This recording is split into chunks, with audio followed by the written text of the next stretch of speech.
Hello children. Today let us discuss about Unit 6 Freedom.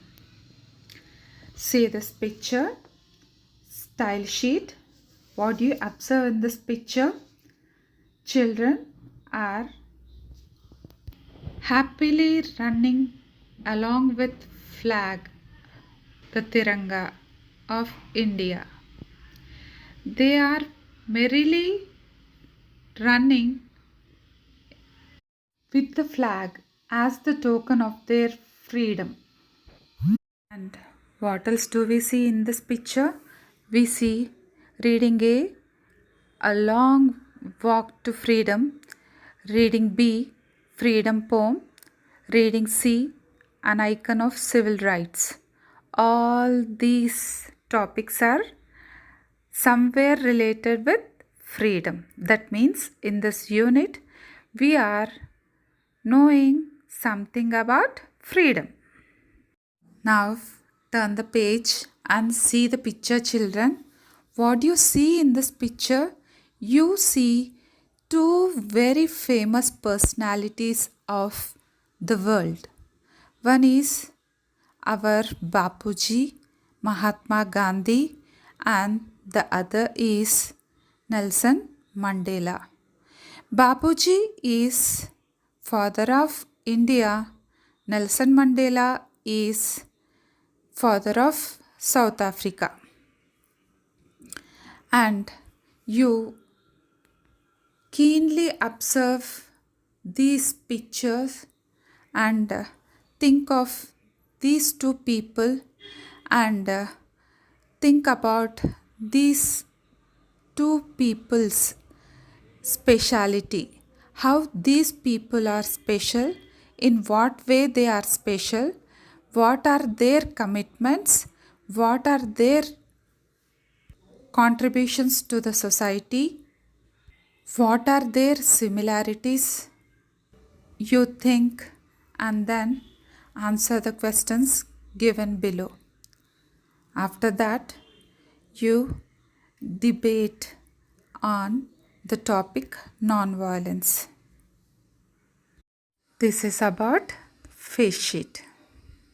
Now let us enter into the lesson, children. Before entering into the lesson, let us see into the glossary. Inclination, a feeling that makes a person to do something inevitably, certainly to happen and unable to be avoided or prevented. Twilight, used to describe a way of life which is characterized by uncertainty. Melee, maze, illusion, an idea or belief which is not true. Earning my keep, doing useful thing to live. Animate, make someone more active. Now, let us enter into the lesson.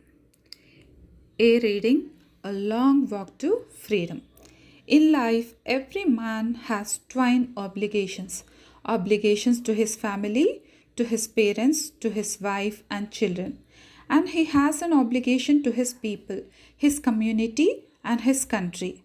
In a civil and human society, each man is able to fulfill those obligations according to his own inclinations and abilities.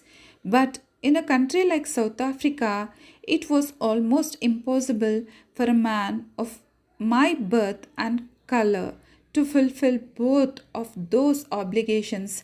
In South Africa, a man of color who attempted to live as a human being was punished and isolated.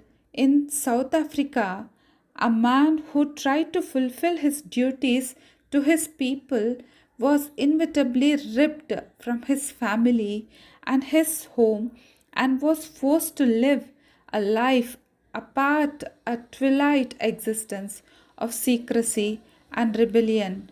I did not in the beginning choose to place my people above my family, but in attempting to serve my people, I found that I was prevented from fulfilling my obligation as a son, a brother, a father, and a husband. I was not born with a hunger to be free. I was born free, free in every way that I could know, free to run in the fields near my mother's hut, free to swim in the clear stream that ran through my village, free to roast millies under the stars and ride the broad backs of slow moving bulls as long as I obeyed my father and abided by the customs of tribe. I was not troubled by the laws of man or God. Coming to the details of the lesson, children, it is an autobiography of Nelson Mandela, the first black president of South Africa, who was put in jail for his apartheid. Apartheid is showing discrimination on the basis of skin color. He fought with white people on behalf of Negroes for their equal rights, and he was put in jail for 30 long years. And this lesson is excerpt of his life experiences. In the first two paragraphs, he is saying every man has two obligations. One obligation is towards his family, that is to his parents, to his wife and his children, and he has obligation to his people, that is to the community and to his country in a civil and human society. And each man is able to fulfill those obligations according to his own inclinations and abilities. But in countries like South Africa, it was almost impossible, and it is impossible for the black people. And if a black man attempted to live as a human being, was punished and isolated in South Africa. A man who tried to fulfill his duty to his people was inevitably ripped from his family and his home, and was forced to live a life apart, uncertainly, with secrecy and rebellion.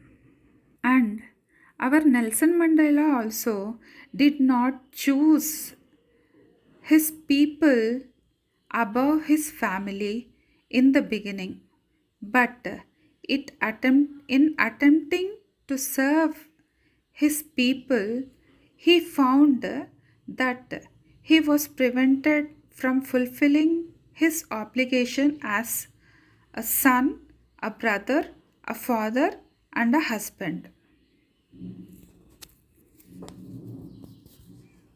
He was not born with a hunger to be free. He was born free, free in every way that he could know, free to run in the fields near his mother's hut, free to swim in the clear stream that ran through his village, free to roast millies under the stars and ride the broad back of slow moving bulls, as long as he obeyed his father and abided by the customs of his tribe. He was not troubled by the laws of man or God. It was only when I began to learn that my boyhood freedom was an illusion, when I discovered as a young man that my freedom had already been taken from me, that I began to hunger for it. At first, as student, I wanted freedom only for myself, the transitory freedom of being able to stay out at night, read what I pleased, and go where I chose later as a young man in Johannesburg, I yearned for the basic and honorable freedom of achieving my potential, of earning my keep, of marrying and having a family. The freedom not to be abstracted in a lawful life. But then I slowly saw that not only was I not free, but my brothers and sisters were not free. I saw that it was not just my freedom that was curtailed, but the freedom of everyone who looked like I did. That is, when I joined the African National Congress, and that is when the hunger for my own freedom became the greater hunger for the freedom of my people. It was this desire for the freedom of my people to live their lives with dignity and self respect that animated my life, that transformed a frightened young man into a bold one. That respect that drove a law abiding attorney to become a criminal, that turned a family loving husband into a man without a home, that forced a life loving man to life like a monk.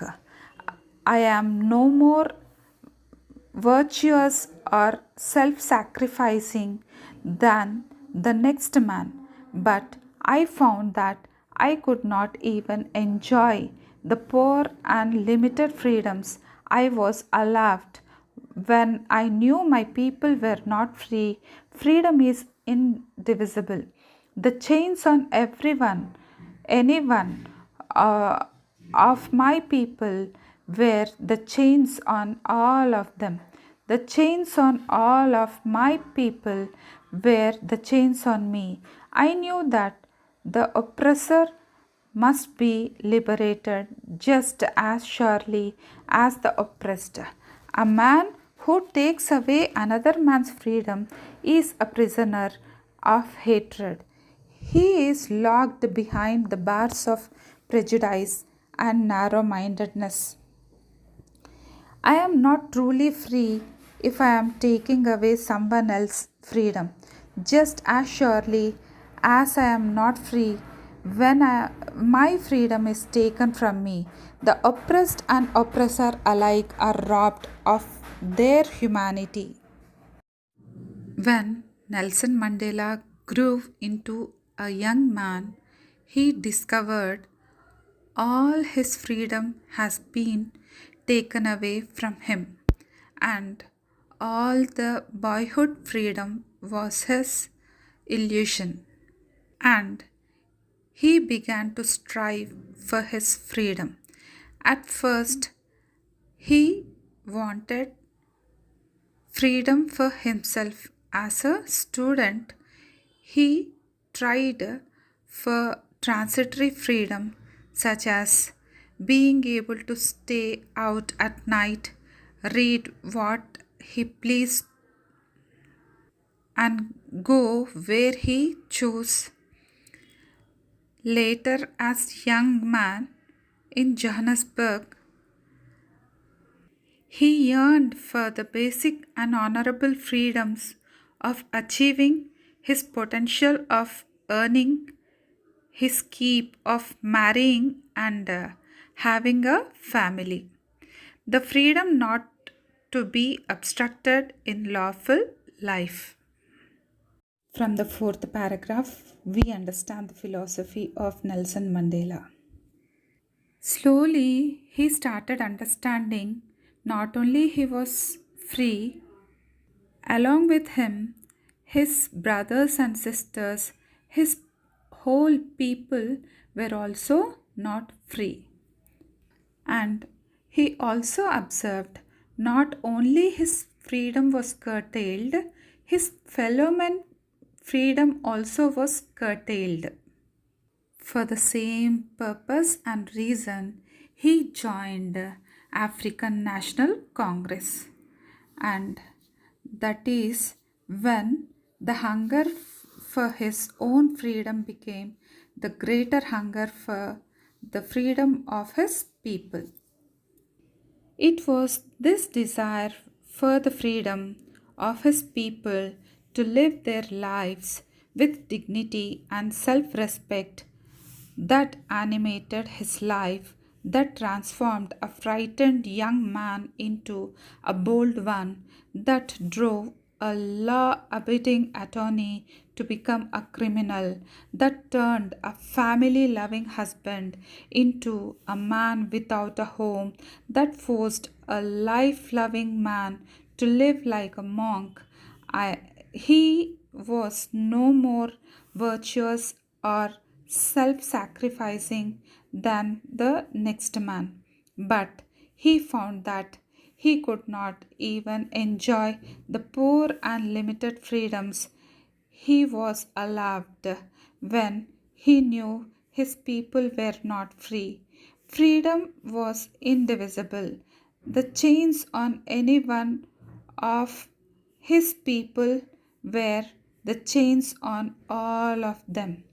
The chains on all of his people were chains on him. From the fifth paragraph, we understand the beauty of his thoughts.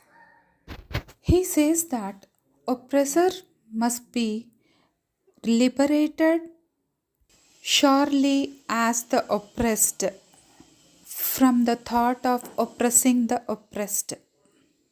A man who takes away another man's freedom is a prisoner of hatred.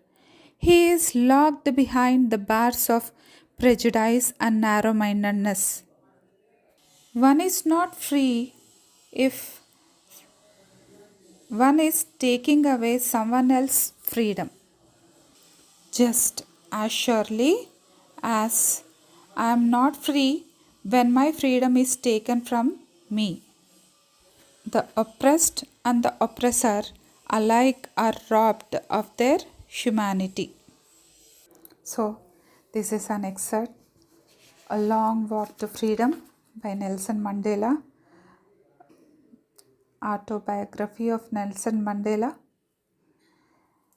Nelson Mandela, born on July 18, 1918, was the first South African president to be elected in a fully representative democratic election. Trained as an attorney, he helped from the Youth League of the African National Congress in 1944.